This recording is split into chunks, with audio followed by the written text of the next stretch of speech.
Today, we're talking all about controlling habits like micromanaging every step, constantly checking ovulation tests, switching supplements, obsessively researching, or feeling like you have to do everything yourself. How this can impact your fertility, especially if you have low AMH or diminished ovarian reserve.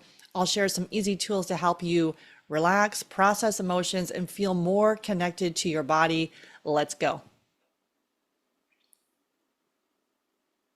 Welcome back. I'm Sarah Clark, founder of Fab Fertile. For over a decade, my team and I have helped hundreds of couples improve their chances of pregnancy success, whether naturally or through IVF. We specialize in supporting those with low AMH, high FSH, diminished ovarian reserve, premature ovarian insufficiency, and recurrent pregnancy loss through functional testing and personalized strategies. Today, we're going to talk about how controlling behaviors impact fertility. We're going to learn some practical tools and how to calm your nervous system so you can support egg quality. This episode is for you as if you find yourself obsessively tracking, researching, controlling every aspect of your fertility journey. You are feeling exhausted, overwhelmed, disconnected from your body during your fertility process, and you're ready to explore gentle ways to reset your nervous system and create space for healing and conception. Thanks so much for listening. I'm so thankful that you're here. Make sure you hit subscribe or follow. And if you know someone else who's on the fertility journey, please share this podcast with them. We're talking about the controller, which I can really relate to, and how this will impact your fertility journey. So the traits of a controller is you're constantly researching. You are collecting data, supplements, looking at tests, looking at protocols. So for me, in times of struggle, when there's something going on with my health, I literally will go into research mode. So it's for my health, for someone in my family's health, for my friend's health, anything to do with health. And really, now that we have a little thing called Chat GPT, I find that actually being able to sort through things, compare pros, cons, decisions, all this sort of stuff. So it's even now, for me, almost worse because it's like the researching gets completely out of control. And then with this is needing to feel in control of every outcome. I've shared this before. I remember going through this coaching program years ago, and one of the women said, I just wake up every day and I see where the day will take me. And I'm like, that sounds the most ridiculous thing I have ever heard. You have got to attack the day with a plan and know exactly what you're doing, or you'll do nothing. Now, is that years and years later, is that the truth, going with the flow and being able to weave and bob? I like to lean in towards that, but I'm still more the person who likes a little bit of structure, likes a plan, has a couple of things each day that I can check off and get done. And that helps me feel good and stay organized. But if it goes too much to the other side where I want to plan it and control it, that's where things start getting out of alignment. There could be perfectionism around food, exercise, around your cycle, fear of doing it wrong. So there's underneath all this controlling piece is fear that things aren't going to work out. It's rooted in experiences of needing to be the responsible one and feeling unsafe and uncertainty. And I know for me, in times of uncertainty, I go deep into the research, and we see this a lot with our clients too, where they love all the testing. We're doing all the biomarkers. We're looking at your blood work. We're looking at your stool test and your genetics, and we do all the testing. But meanwhile, your body's on high alert because you're then looking at the protocol and researching that, and then just not being able to relax. It's not about relax, you'll get pregnant, but if we need to reset your nervous system, and if that's causing all your biomarkers to be off, because when you're in the fertility journey, there is a whole bunch of uncertainty. And then how do you deal with that piece? And that can activate the sympathetic nervous system, and you're in the fight or flight piece, and it keeps your cortisol elevated, the adrenaline elevated. So that's going to impact the HPO axis. So the hypothalamus pituitary ovarian communication, it's going to reduce blood flow to the reproductive organs. It could contribute to poor egg maturation, thin uterine lining, irregular ovulation, low implantation rates. On the functional lab side of things, we often see elevated cortisol, or when we do the Dutch test, is this flatline? Like, you've got chronic stress for years. You've been trying to figure this whole thing out and put on your research hat, which has always served you in the past. But with that same controlling side of things, when you're on the fertility journey, it can actually make you feel more exhausted. I know on the weekend I was trying to figure out, where should we live? We're going to go here. We're going to go there. I had all sorts of different scenarios. We're in a transitionary year where we've bought a place in Italy. I'm recording this in my daughter's place. I'm We're living up north in our trailer that we have, and we're waiting for that to sell. So there's a whole bunch of stuff going on. So with that, I'm like, let's try to research this and what will we do? And it actually at the point I drove myself crazy on the weekend. I'm like, I need to get back outside and relax and enjoy myself. Because over researching, it can impact your DHEA, your pregnenolone, your high sensitivity C-reactive protein, your CRP, inflammation, and then also the gut dysbiosis. So the gut infections and gut issues, you don't need to have digestive issues like burping, bloating, constipation, diarrhea. But if you do, there's definitely a sign. Have less of the good bacteria, more of the bad bacteria proliferating, and then that's going to impact your fertility. That gut dysbiosis can be linked to stress, which those control and their perfectionism behaviors. I've done a whole podcast episode on perfectionism. So if that's you, definitely check out that episode. Got a lot of positive feedback from that, people telling me like, wait a minute, I see myself in that. Some of these things can be your superpower, right? But then if it goes to the wrong side, and then how does that impact your health? If you're a person that likes to control and you're just going to go with the flow of the day, might be completely, that's just too foreign. But if we can get little glimpses of going with the flow, not getting frustrated if things don't go your way, getting totally frustrated and essentially angry. And so it can show up by feeling, if you're doing everything right, but why isn't it working?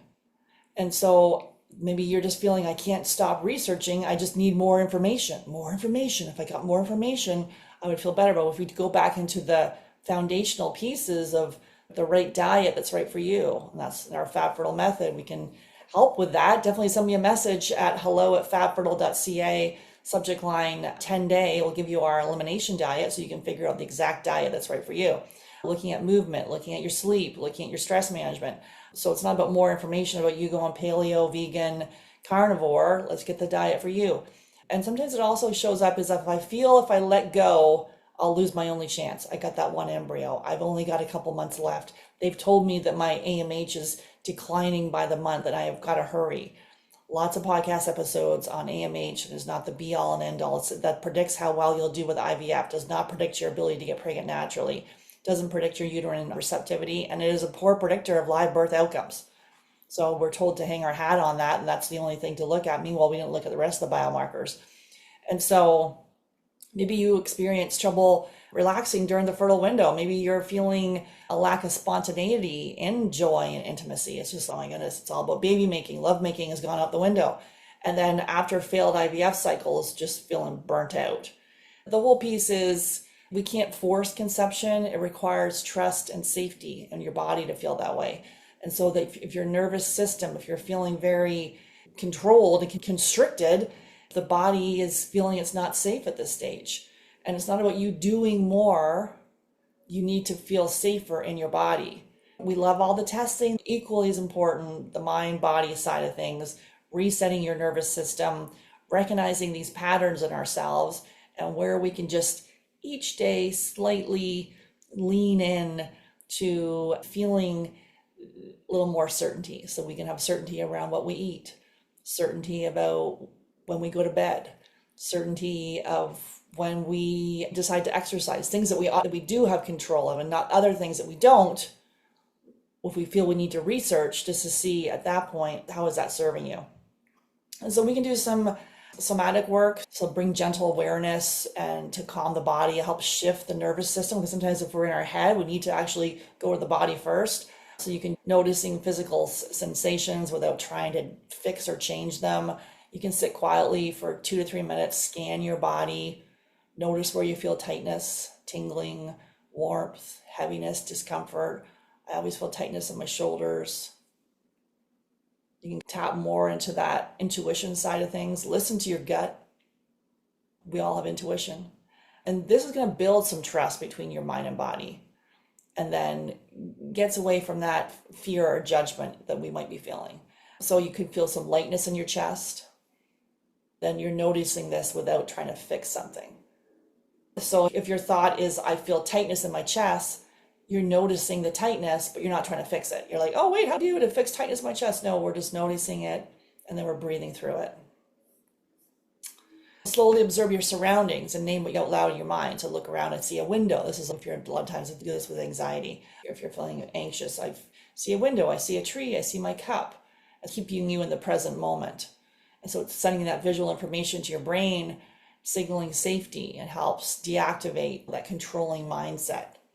Humming, it's like singing. My family and friends all make fun of my really bad singing, but I love singing, and I've always loved singing, and I will continue to sing. If they don't like it, too bad for them. But humming on the exhale to stimulate the vagus nerve. So take a deep breath in, then hum gently on the exhale for 10 to 15 seconds and repeat for 5 times. It's going to activate the parasympathetic nervous system, lowers your cortisol, increases blood flow to the reproductive organs, and supports fertility. You can do some breath work. I talked before about that 4-7-8. So in for 4, hold for 7, out for 8. So in for 4, hold for 7, and out for 8. You can do some meditation, lots of apps, pick one and do it, or you use a timer for a couple minutes to do that. Before bed, you can put your legs up the wall, helps to calm the nervous system. You can identify that controller voice. So it says, if I don't stay on top of this, I'll fail. And acknowledge that. Acknowledge it without judgment. It's trying to keep you safe. And then gently ask the controller, I see how hard you're working, because you are working hard. You're researching the crap out of this thing. You are planning and orchestrating and future pacing everything. And what are you afraid what might happen if you take a step back? I know for me, I'm like, no one else will do it. I've got to be the responsible one. If I don't do it, no one else will. Sometimes that can be true, but how true is that really? And how is that impacting your health right now? So this dialogue is going to help create compassion and really soften the controlling patterns. And then allowing for some space for like grief and sadness around the fertility struggles, right? This stuff is hard. It can impact every aspect of your life. You can try some journaling. What am I afraid to feel if I stop controlling? Fear, right? Sadness, anger. You can do some somatic release. Crying can be helpful and therapeutic. And you can also put one hand on your heart and one hand on your womb and breathe deeply and say, I feel safe. It feels safe to feel this, and I don't have to hold it all alone. So it's important to work with someone. We have fertility mindset coaches that can help guide you through this piece. If you can't logically think of being able to go through the body work so that your body knows it's safe, because right now the body's, wait a minute, we're under attack. And shifts those core beliefs. If you think I'm broken, just say my body is always communicating and I'm listening. Change, it's too late to, I'm supporting my body in new ways. So reframing for that hope and self-trust. And if you're into that obsessive tracking piece, sometimes we have people use an Aneto fertility tracker. There's a link down below in the show notes that we'll have to that. And we also like the Mira fertility tracker, but sometimes that can just be more like that obsessive data piece. It can be too much. And so track how your body feels. Looking at your cervical mucus and your basal body temperature, tracking with a fertility tracker can be helpful. And then limit your time on those fertility forums, social media, Dr. Google, Dr. AI, to reduce anxiety and overwhelm. Notice when you're stuck in comparison, when something brings up the controlling need in you. So you can do a 10-minute window to check some fertility resources, then disconnect. So working with someone actually to call you out on this, sometimes it can be difficult, right? We've got these ingrained patterns. They served us at one point, but now in this journey, going all in, controlling it is not serving us because it's just bringing up all this uncertainty and worry and anxiety. And then we're stuck in the fight or flight piece. And some of this stuff's for me too, right? Where it's this constant doing into being. We don't have to always be productive and do and plan and attack it. And so sometimes just being heard, we coach couples. So the two of you can work together there and feeling heard and validated can down-regulate the stress. Just getting it off your chest and having someone validate you that, yeah, that is a hard thing you've been going through. You are not alone. It can be more healing than us saying, take your omega and take a prenatal. We do it all in conjunction at the same time, but many times people are just doing all the supplements or wondering why it's not working, while our system is just on high alert. As part of our Fab Fertile method, we have partners do eye gazing exercises. And so that can really build trust with the partner. So partners engage in intentional eye contact to deepen connection, foster trust. You just sit comfortably facing each other. maintaining soft eye contact for a few minutes while breathing slowly together. No words are needed. The practice activates the social engagement system, releases oxytocin, it calms the nervous system, and helps balance your hormones, which is essential for ovulation and implantation. We have people do this too, so writing letters to your future child or your body. You write some letters to your future baby, your body, expressing hopes, fears, gratitude, healing intentions. You can free write without judgment, releasing the stored emotions that are in there. It helps to externalize and process some of these feelings. Let's see how we're feeling around this. Sometimes we don't even know. It's like a mind dump. A lot of times it's good to do it in the morning before you wake up. Just have pen to paper, not fingers to keyboard. And building a loving relationship with the fertility journey and reducing that internal stress. And then the breath work that we talked about. So the gentle breath awareness. We're just holding our breath all day long. So the body scans and notice tension. So that can really help with the whole somatic side of things, and breath work can really be helpful. And the mindset reframe, go from I must control to succeed to I can trust my body to guide me. Your body is giving you signals every day. And so what we see with people we work with, they have better cycles. Their cycle improves, better cervical mucus. Their FSH comes down, their AMH goes up. The hormones start to regulate. And then you have that feeling of ease and peace. They come here for the testing and that, but they end up when they're leaving, they're like, wow, I didn't really realize I was getting help with my mindset and being able to lean into my intuition and lean into my own hope and faith that, everything's going to be okay. And then what this does is reset your nervous system, and then people go on to conceive. People in their 40s have their period return. People at 40, I'm just thinking of 83 with a low AMH and a high FSH, went on to conceive. She was told donor eggs were her only option. She made a lot of changes and worked. So our average success is 12 to 18 months. But lots of success stories where people have been told donor eggs and it didn't work. And just similar to that one I just talked about, 43 with low AMH and high FSH and going on to conceive. And so even though the controlling side of things can feel productive, because I know you like to feel productive, and especially in the context of fertility, there's always something to do. But it just really sends signals to your body that it's not safe to conceive. So letting go is not giving up. It's choosing to create a physiology of safety and trust and receptivity. So if you're ready to shift out of that controller pattern, if you're ready to shift out of it, if you're ready to get my eyes on your specific situation, we can talk about some options to help. We specialize with low AMH and high FSH.